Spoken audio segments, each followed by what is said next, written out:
एक पागल हर वक्त बस ये कहता रहता था, गुलेल बनाऊंगा चिड़िया मारूंगा, गुलेल बनाऊंगा चिड़िया मारूंगा। एक दिन उसे पागलों के डॉक्टर के पास ले गए। डॉक्टर ने उसका इलाज किया।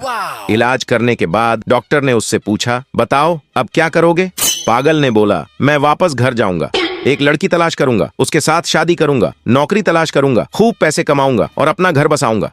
डॉक्टर ने बोला, शाबाश, बहुत खूब, और फिर क्या करोगे?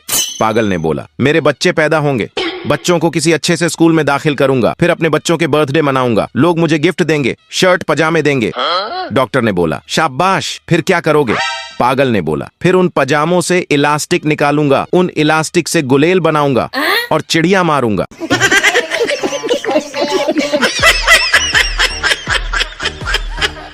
मजीद ऐसे फनी वीडियोस देखने के लिए हमारे अकाउंट को लाजमी फॉलो करें।